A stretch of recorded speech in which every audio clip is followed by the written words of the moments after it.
Cool. Thank you very much. Ooh, noisy. Yeah, my name's Colin Eberhardt. I'm the CTO of a company called Scott Logic. Hands up who's heard of it? No?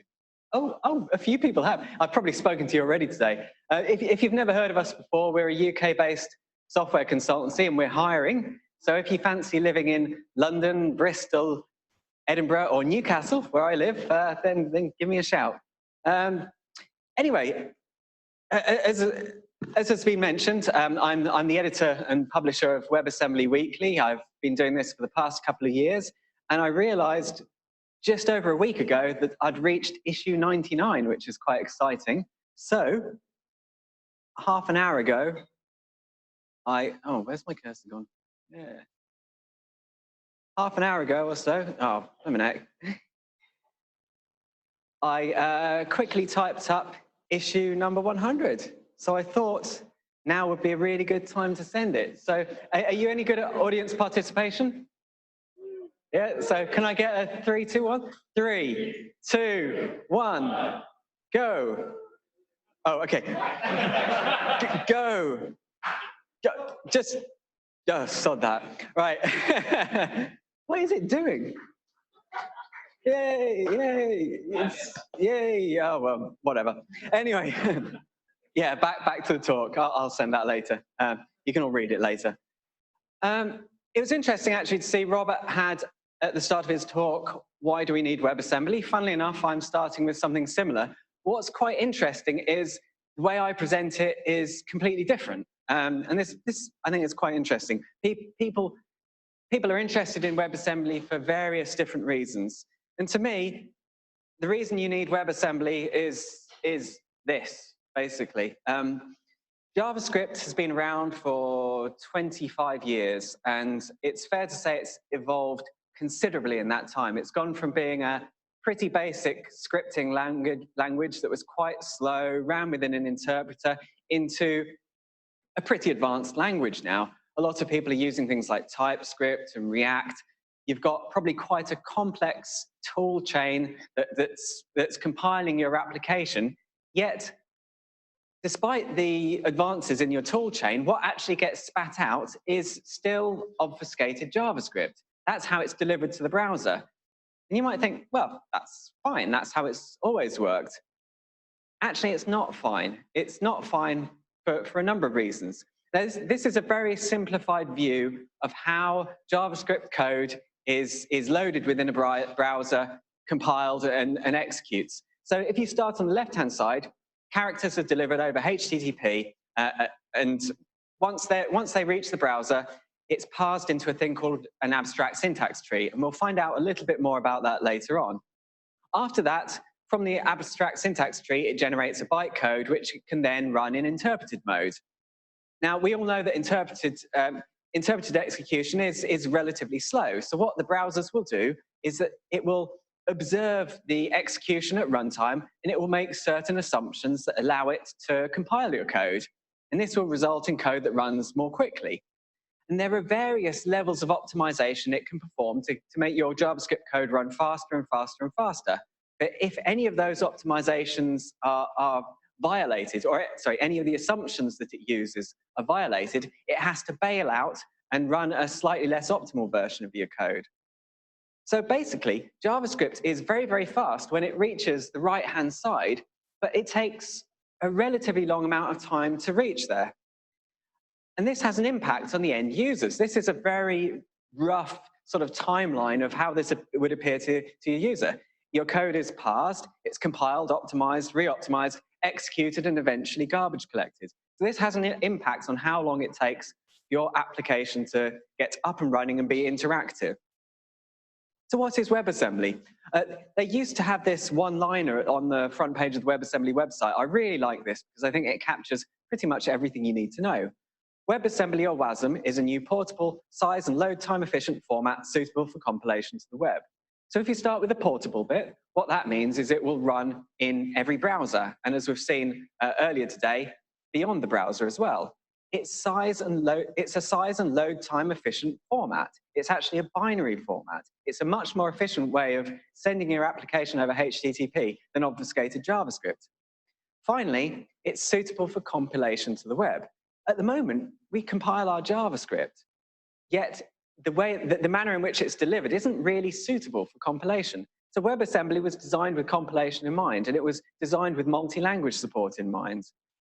And this is, roughly speaking, again, this is a very rough schematic. They're not to scale. But if you compare JavaScript execution in the browser at the top to WebAssembly execution, it's a rapid decoding, compile and optimize, and actually the browser is able to compile your code in parallel across multiple threads, and then it executes, and there's no garbage collection at the end.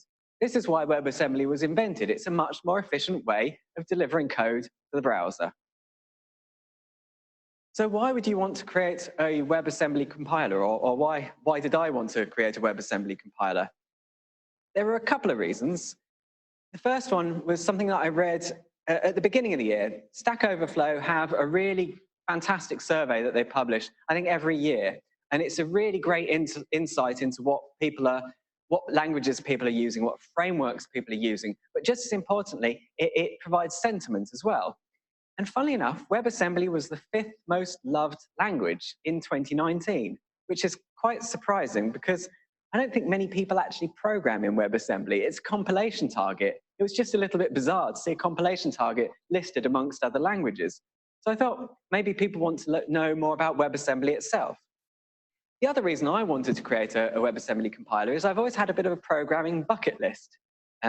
Yes, I did meet him a little while back. He was a lovely chap. I actually came from a physics background, so I didn't do a computer science degree or study computer science formally. So there were quite a few things that I never got the chance to do. I certainly didn't get a chance to delve into languages and compilers. So for me, WebAssembly was a great opportunity for me to kind of scratch that itch and try out some of the things that I've always wanted to do, which is why I created my own compiler and a talk to go along with it. Now, I didn't create a fully featured language. My goal was relatively simple. My goal was to create enough of a language to render a fractal, in this case, the Mandelbrot set. So basically, I picked language features purely for that task. I've got no wish to create a language and compete with all the other people that are going to be far better at doing it than I am. This was purely for the fun of it.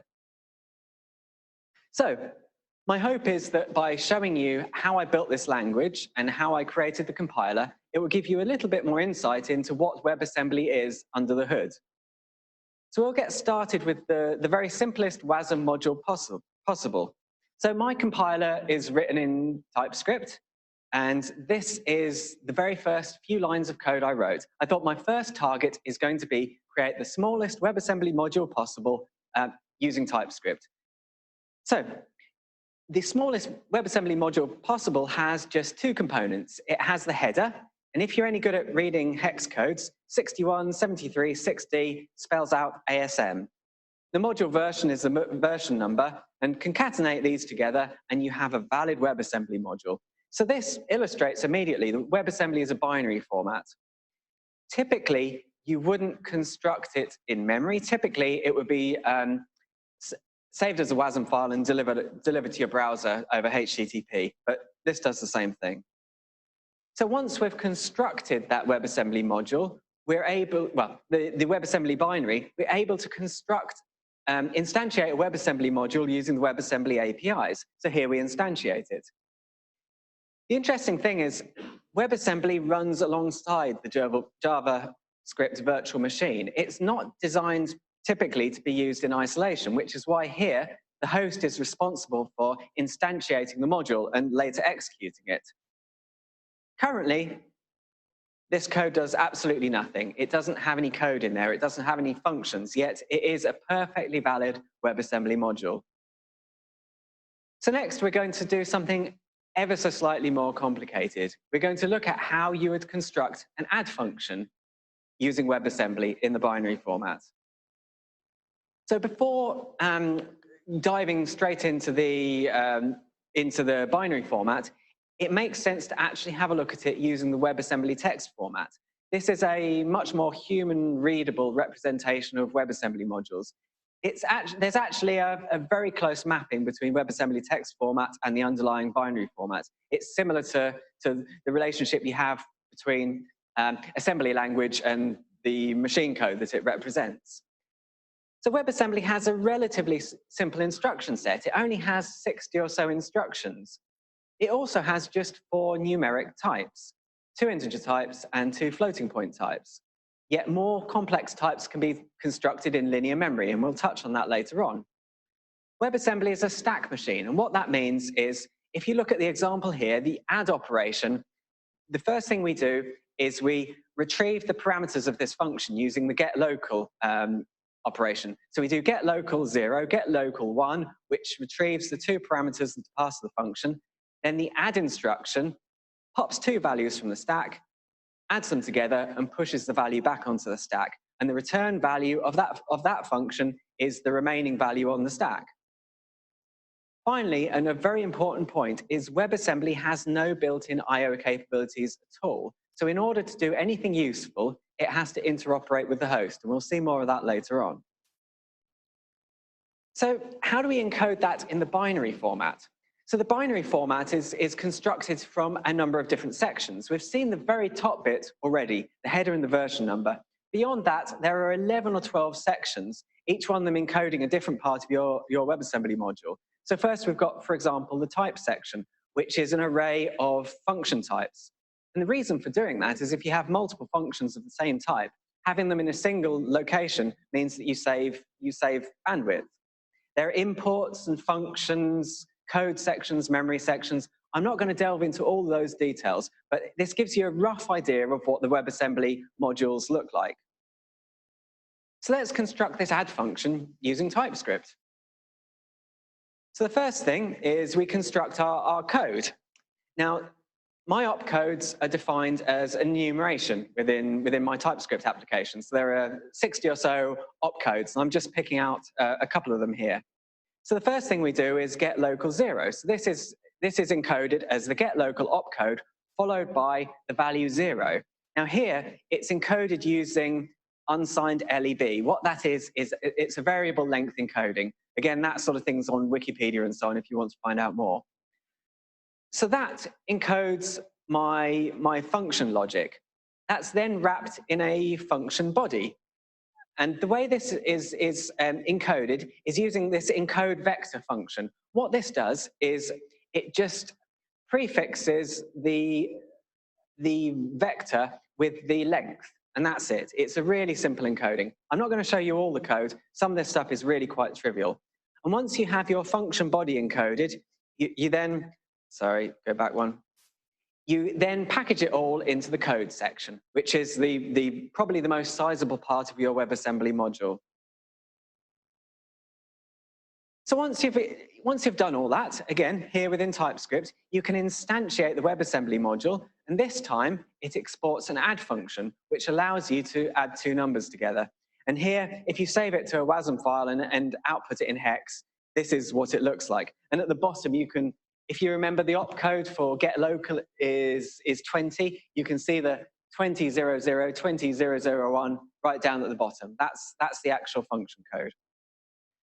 So this demonstrates that constructing a WebAssembly module in binary format is actually relatively easy. There's a few simple encodings that you need to know, but other than that, it's not that hard. So let's take it a step further and look how you'd actually construct a compiler for WebAssembly. Now, before diving into the details, I just want to get some of the terminology out of the way with.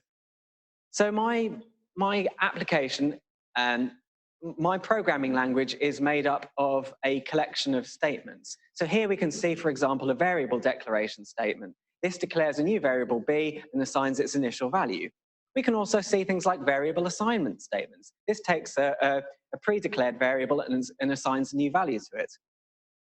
You can see we have a while statement. And the interesting thing about the while statement is it has other statements nested within it. Typically on the right-hand side here, you're seeing expressions. And the fundamental difference between statements and expressions is expressions return values, whereas statements do not. They are void.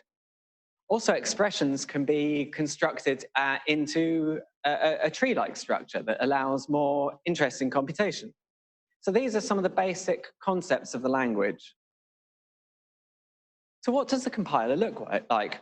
Most compilers have the same fundamental underlying structure. You'll find a thing called a tokenizer at the beginning, followed by a parser, and then an emitter. So rather than going through them here, I'll show you each one in turn. So starting with the tokenizer. The job of the tokenizer is it takes in your application as a string and emits tokens. Now, rather than showing you the actual tokenizer code, what I'm going to do is illustrate what it actually does. So my tokenizer matches a number of patterns that are encoded as regular expressions. So you'll see here the first regular expression matches the digits 0 to 9 and a decimal point 1 or more times. It's a little bit flaky because it means you can have multiple decimal points, but it makes the regex simpler. And to be honest, if a regex is anything more complicated than that, I can't understand it. The next one matches a few different keywords, and the final one matches white space. So let's have a look, taking the very simple bit of code, print 23.1. How does the tokenizer work? So it has a cursor that moves from character to character, matching these regular expressions. So at the first location, the white space regular expression matches, and it does nothing.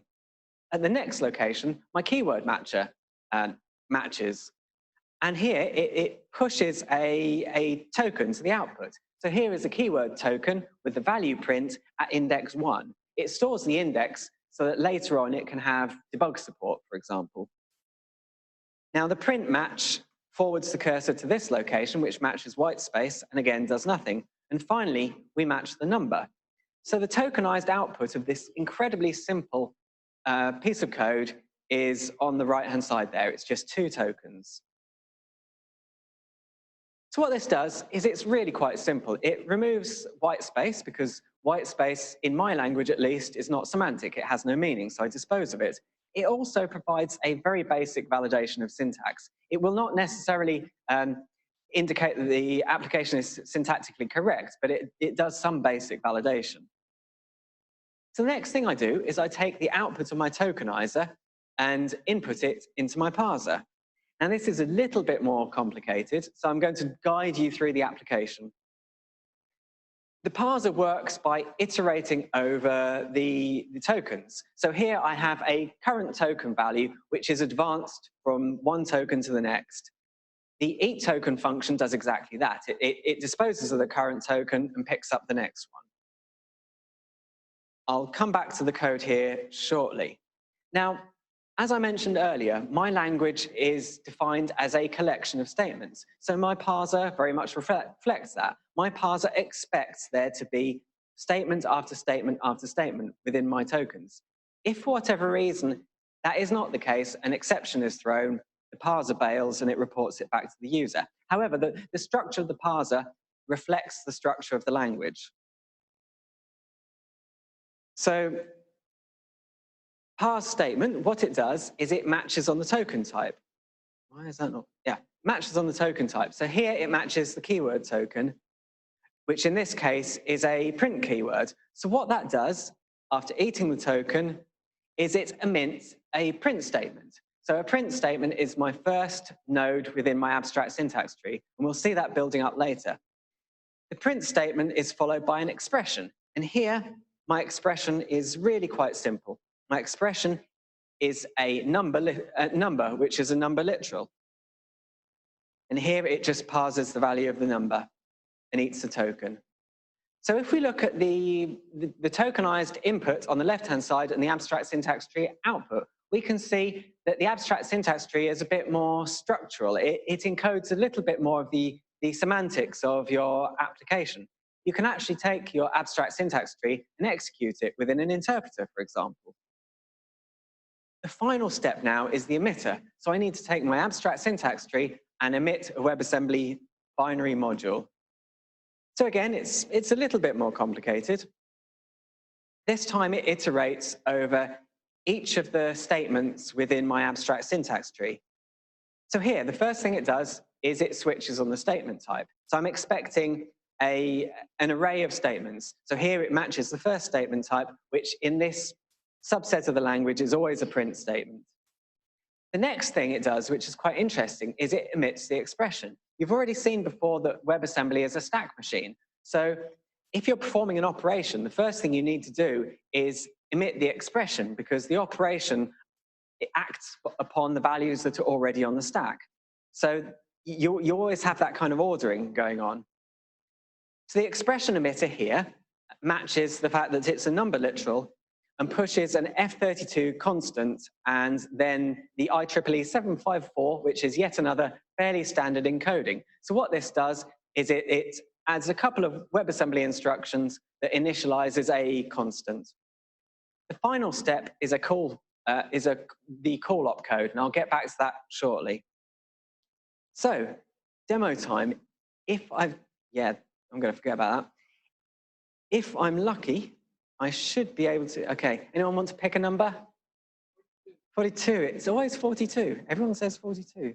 So if I'm lucky, I run that in the compiler and it executes. So that has compiled that code into WebAssembly and executed it within the browser. I can see you're all in awe. You can give me a little round of applause. Yeah, woo.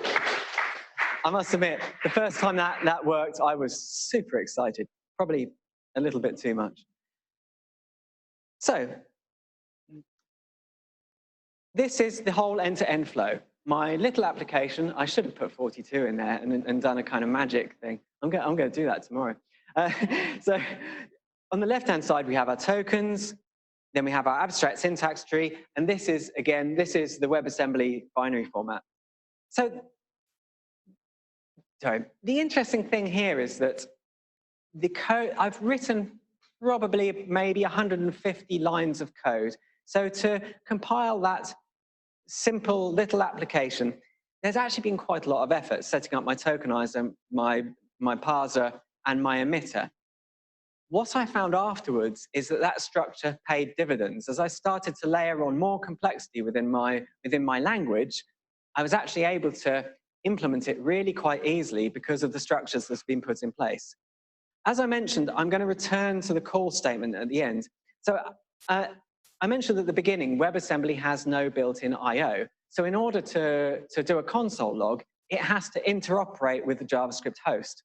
So what I'm doing here is importing the console.log function from the JavaScript host, and call 0 is calling a function at index 0, which happens to be my imported console.log. So this is roughly speaking how it works. On the left-hand side, you have your WebAssembly runtime. On your right-hand side, you have your JavaScript runtime. This is your hosting environment. And the way that they interoperate, the way they work together, is through function imports and exports. That's how WebAssembly can do meaningful things.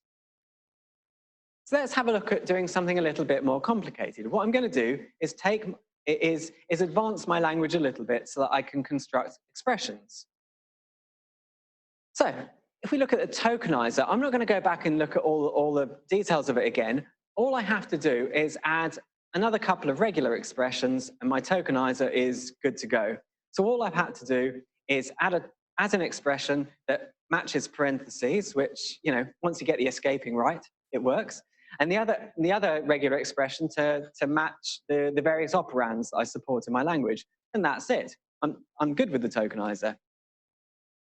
What about the parser? Now, my statement parser doesn't have to change. It still recognizes print statements. What I have to do is update my expression parser to allow it to parse nested expressions. And that's really quite easy. If it matches on a parenthesis or a parens token, it executes this bit of code. The first thing it does is eats the token. It throws away the parenthesis. This is something quite interesting. The tokenizer retains, the abstract syntax tree disposes of some of the syntax that the tokenizer retains. So what I need to do is pass the expression on the left-hand side, followed by the expression on the right-hand side. So, hang on, where was I? Okay, so the thing I want to point out here is that my parser is recursive. So what happens is the expression on the left-hand side, it recursively calls the expression parser, which allows me to create deeply nested expressions. So for example, print 42 plus 10 divided by 2 results in an ast. An ast. I call it an ast. I keep tripping over it. In an abstract syntax tree that is actually more tree-like now, we have an expression tree in the abstract syntax tree. So how does that affect the emitter? Again, it was surprisingly simple to update the emitter to perform this. The first thing it has to do is it now has to traverse a tree-like structure. And if you've come across tree-like structures, you've probably heard of, for example, the observer pattern. The observer pattern allows you to traverse tree-like structures and invoke a function for every node within the tree. Here I'm using what's known as a depth-first post-order traversal. What this does is it visits the left, then the right, then the root. And the reason for doing this is it's compatible with the stack machine concept of WebAssembly. We want the left expression, then the right expression, then the root is the operand that needs to be performed. So I've added a tree walker, effectively. All I need to do with my binary expression is to push the right opcode that represents the expression that I'm performing, and that's it. So my tokenizer, I've added a few regular expressions. My parser, I've added a little bit of extra logic, and my emitter, I've added about 3 lines of code. And what that means is I should now be able to execute an expression. So let's give that a go. Yeah.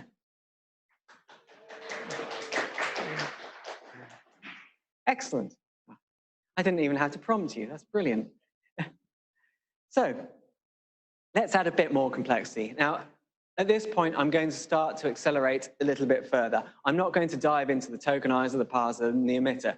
And trust me, for most of these, there are very few changes required with either the parser or the tokenizer. So starting with variables, how do they work within WebAssembly? Now, WebAssembly actually has the concept of local variables. I know this is a slightly silly piece of code, assigning a value to a variable, then printing it. If you had an optimizing compiler, it would get rid of the variable declaration anyway. But this is the function equivalent on the right-hand side with WebAssembly. So functions have none, one, or more local variables. So here that we're declaring a function that has a single local variable. The next thing we're doing is we're setting our variable at index 0 to the constant 23. So we're doing our variable assignment and declaration. The next thing we're doing is getting that value again and calling the function at index 0. We're executing the print. So what this means from an emitter perspective is all I have to do to support variables is keep a simple table that maps variable name to index and ensure that I set up my function with the right number of local variables. And that's pretty much it. It's really quite straightforward. While loops, again, these are relatively simple to implement. WebAssembly, despite being an assembly-like language, has got some relatively high-level concepts. As we've seen, it's got things like functions. It also has loop constructs. So a while loop can be implemented as a block with a nested loop. So here, the loop condition is the expression f less than 10. It then evaluates whether the value is equal to 0, and if it is, the BR if, branch if 1 occurs. Now, the way that branching works here is it branches to a particular stack depth. So the BR if 1 branches to a stack depth of 1, which branches to the outer block, which exits the loop. After that, the nested statements are executed if the branch condition is not met, and at the end, it branches to a stack depth of 0, which causes the loop to repeat. Again, it's really quite simple. So, for the final, let's try and write this while.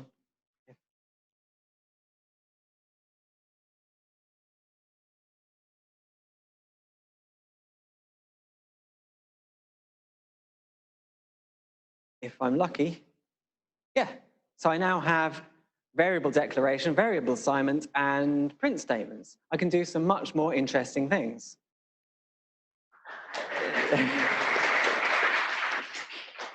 So the final thing I want to do now is I've got almost all of the language constructs I need to be able to create a Mandelbrot set. Mandelbrot sets are really quite simple. You don't need much in the way of a language to create one. But the final thing I need is a way to render to the screen. I need a set pixel statement. Now, as I mentioned previously, WebAssembly has no built-in I/O. It certainly can't write to the screen or write to canvas in the case of the web. I could use function imports and exports to be able to tell my JavaScript host, please, on my behalf, set this pixel, but that would result in a very chatty interface and the performance wouldn't be terribly good. There's another way that WebAssembly can actually exchange data with the host, and that's a thing called linear memory. So WebAssembly modules optionally have a block of contiguous memory called linear memory. They have load and store operations that allow them to store the current stack value to linear memory or take a value from linear memory and pop it onto the stack. Interestingly, that linear memory is also available to the JavaScript host, and it's exposed as an array buffer. So you have this block of memory that both of them can read and write to. So what this means for the purposes of my application with a set pixel function, I can set up basically video RAM, the way that computers used to work years ago. I can allocate some RAM and say that is my screen, and my WebAssembly application can write to it. My JavaScript host can take that and render it to a canvas. It's as simple as that. So I'm going to, I'm just going to jump straight to the final demo. So if I scroll up, this is the Mandelbrot fractal algorithm. It's pretty simple. You all know your complex numbers, don't you? Z squared, what is it? Z squared plus C, something like that. If I run that, it renders my Mandelbrot. Yay, fantastic.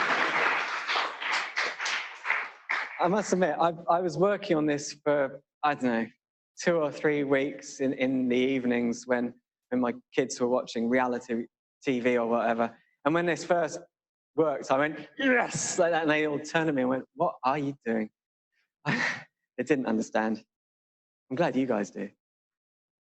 So as a bit of a recap, a few things that I've learned and a few things that hopefully you'll take away from this. Firstly, WebAssembly is a relatively simple virtual machine. Through my experimentations here and some of the fun I've had with doing hand-coded WebAssembly, I've learned pretty much every instruction there is within WebAssembly. For example, the new threading proposal, I had to go with all the threading operations. It's really quite simple. If you've ever fancied dabbling in something relatively low level, it's a great place to start. It's a fun playground.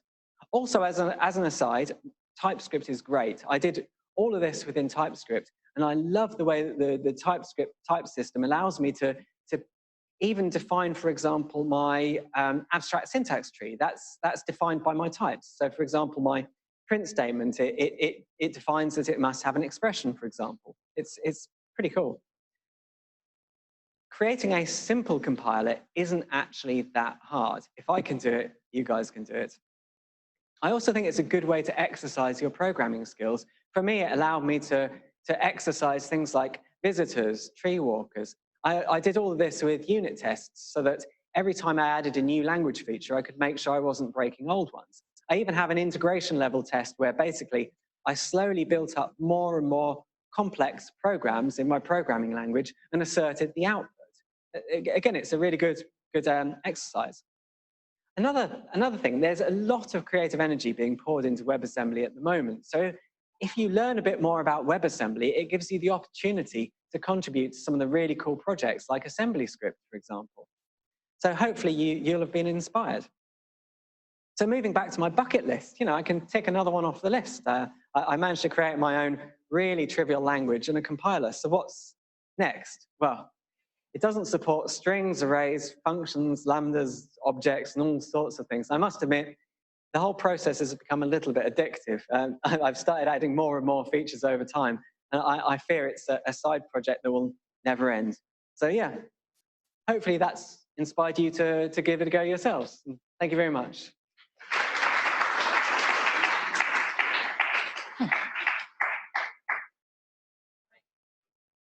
Questions? If it's a question about compilers, I'm not the guy to ask. So it's a question about the S expression format in the bytecode. I'm wondering how easy it is to go between each other within the JavaScript. Oh, you mean the WebAssembly text format? Yeah.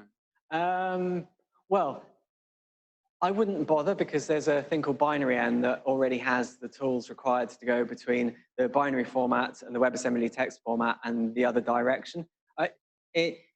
Moving between the two of them is relatively simple. There are some fundamental differences. So for example, a function within WebAssembly text format is entirely self-contained. When it's encoded within a WebAssembly module, the types are moved elsewhere. There's also a function section which marries up your function with the type signature. So it's not that complicated to transform, but there are a few extra steps. It's mostly to ensure the binary format is compact and as optimal as possible. So there are a few subtle differences.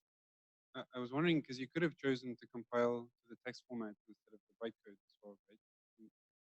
I don't think that would have been quite, I don't know, maybe it would have been interesting. Yeah. Good point. It would feel a bit more like a transpiler, but I guess you are going from a, yeah, arguably I'd call it a compiler because you're going from a relatively high level language, if you could call the language I developed high level, to a lower level language.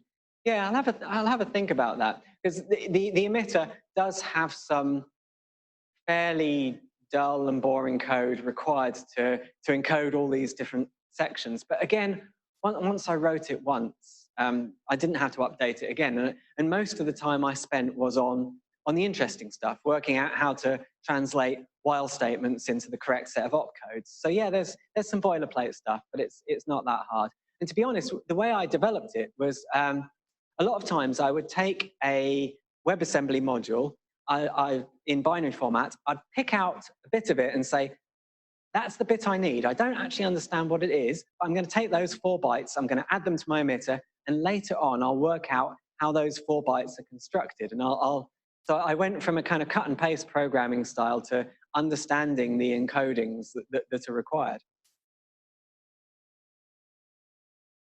What do you think about other WebAssembly, like primarily WebAssembly programming languages like AssemblyScript? Yeah, well, there are a few that I've heard of. So I guess you mean languages that have been invented specifically for the purpose of targeting WebAssembly. So there was one called Forest, I think, from the guy that created Cycle.js, and there's Walt, which is a very kind of thin JavaScript layer on top of WebAssembly text format. I think AssemblyScript is great. The reason I think it's great is if I go right back to the beginning of my, I'll take forever, but in the beginning of my talk, one of the things that I underlined was that the way that we deliver JavaScript applications to the web is highly inefficient. So through WebAssembly, you get a much more efficient delivery. And why shouldn't JavaScript developers benefit from that as well? And obviously with JavaScript, you've got a couple of issues. It requires a garbage collector, and it's not statically typed. So AssemblyScript, being a strictly typed subset of TypeScript, so I mean you can't optionally opt out of typing, solves one of those problems. And I think they have an allocator rather than a garbage collector. But I guess I'm kind of rambling. I think it's a fantastic idea because it opens the door to JavaScript developers. I took, for example, if you've ever used D3, they have a cool thing called force layout that like has loads of nodes all moving around. And that's the way that works is a simple physics engine, an n-body simulation. And I was able to take that n-body simulation and translate it pretty much line for line into AssemblyScript and target WebAssembly so that my physics engine was working within WebAssembly. So yeah, I think AssemblyScript is great. When you did that? Did it run faster when you did that? Not really, no. I think the execution speed of WebAssembly is a bit of a red herring. Some of the early papers that the WebAssembly team published predicted in general, a performance increase of 20, 30%. It's not enough for you to change your architecture and change your language. What is significant, though, is JavaScript is fast, but it takes a long time to get to the point where it's executing fast, whereas WebAssembly gets up to speed a lot more quickly. So it's not all about the performance.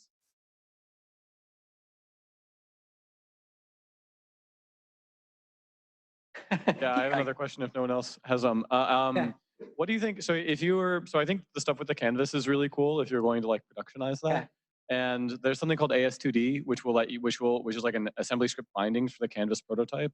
And you can run these things with an off-screen canvas. So you could have like a web worker and like WebAssembly on the side running like really lightweight UI code on a separate thread, and you could have like basically untrusted like a bunch of canvas stuff if you want. Yeah. I don't know. I think it'd be. Do you have any thoughts on that kind of stuff? On like trying to run untrusted UI code? Running untrusted UI code. I'm not quite sure what you mean by the untrusted part.